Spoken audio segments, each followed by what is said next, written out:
Bonjour à tous et bienvenue dans ce nouvel épisode de Celeb Chat Podcast. Dans le sommaire du jour, après Bernard de la Villardière, c'est Élise Lucet qui va à son tour enquêter sur Taylor Swift. Je vous en dis plus sur ce projet en cours. Puis comme je vous le disais hier, l'animateur Koé était hier en garde à vue. Eh bien aujourd'hui, vendredi 24 mai, il aurait été présenté à un juge d'instruction. Je vous donnerai plus de détails, bien sûr, et vous dirai même ce que sa compagne a dit sur cette affaire aux autorités. Ensuite, c'est Ségolène Royal qui a surpris le plateau de TPMP en évoquant comme jamais les infidélités de son célèbre ex-mari, François Hollande. Et enfin, je ne sais pas si vous avez vu cette vidéo qui a tourné absolument partout sur les réseaux sociaux. Souvenez-vous, Kelly Rowland, l'acolyte de Beyoncé, elle chantait dans le groupe Destiny's Child. Eh bien, lors de la montée des marches à Cannes, elle s'est un peu disputée avec un agent de sécurité.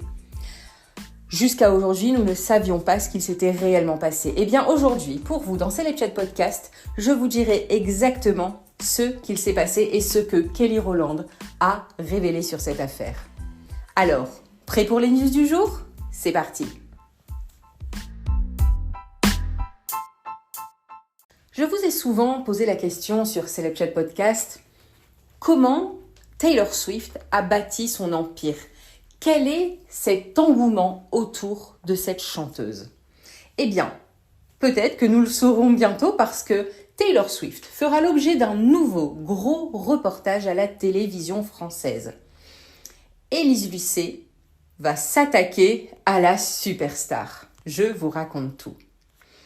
Bon.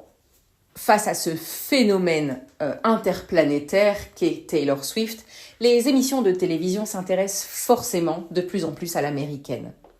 Le 12 mai dernier, à la surprise générale, c'est Bernard de la Villardière qui a décidé de consacrer un enquête exclusif complet à la star de la chanson.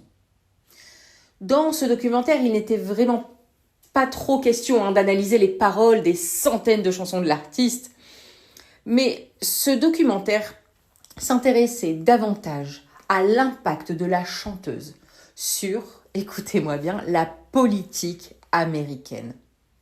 Car avec une telle influence sur la pop culture, le moindre soutien de Taylor Swift à un homme politique, Donald Trump ou Joe Biden, pourrait avoir une importance de taille pour les futures élections. L'émission de M6 avait alors été suivie par 700 000 téléspectateurs.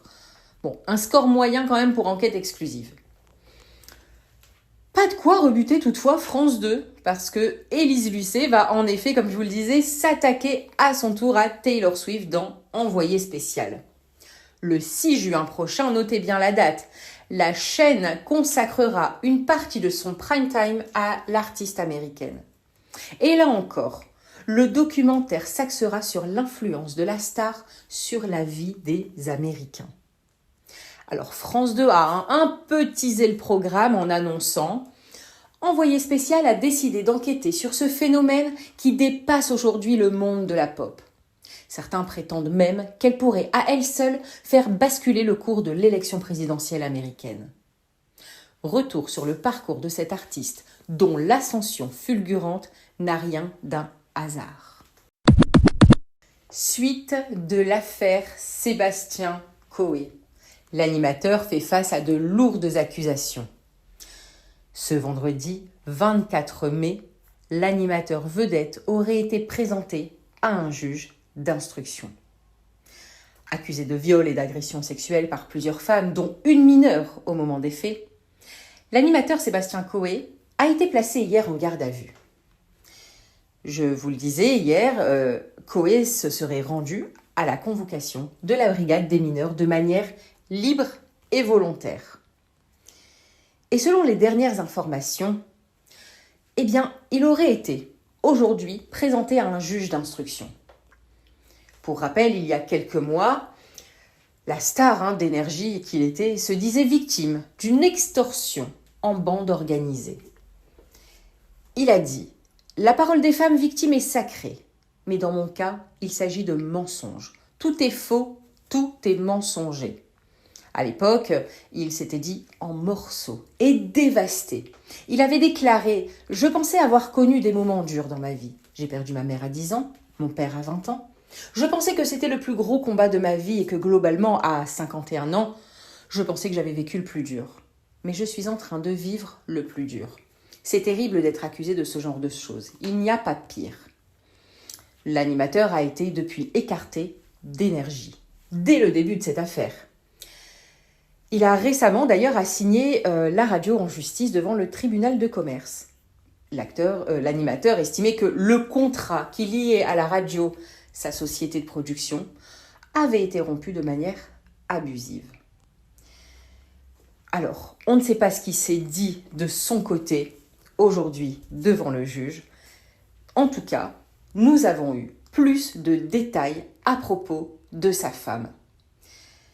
Sa femme, Nathalie Dartois, qui a aussi été entendue. Eh bien, qu'a-t-elle dit aux enquêteurs aujourd'hui ?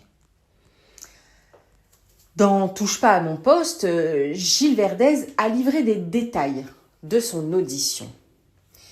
Le journaliste a précisé qu'elle avait dû répondre à des questions très dérangeantes.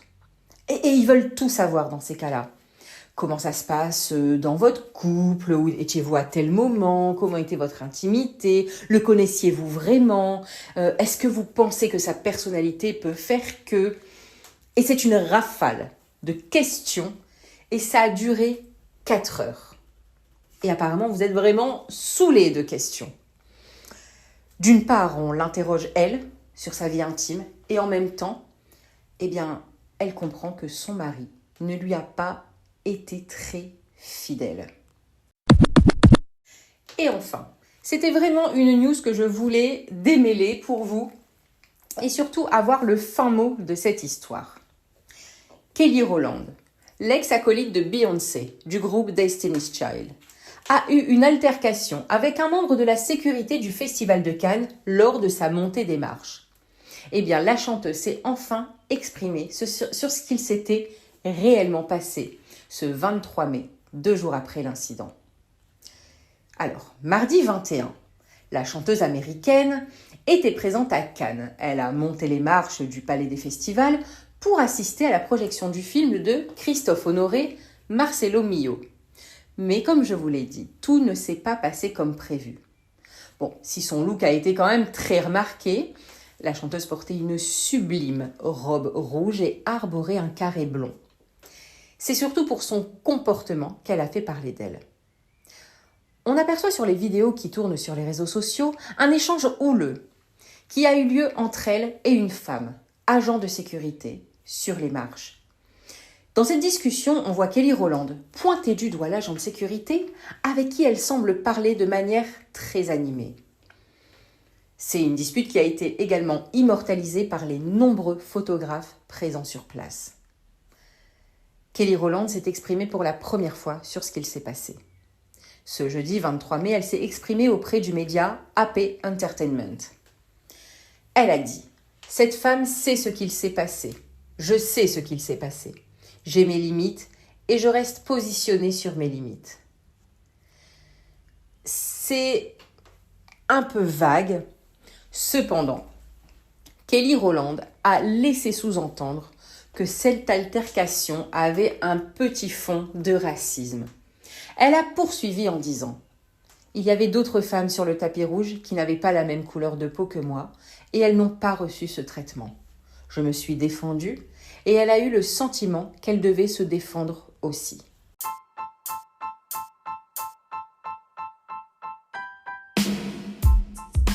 Et voilà, c'est fini pour aujourd'hui. Mais on se retrouve demain pour de nouvelles News People.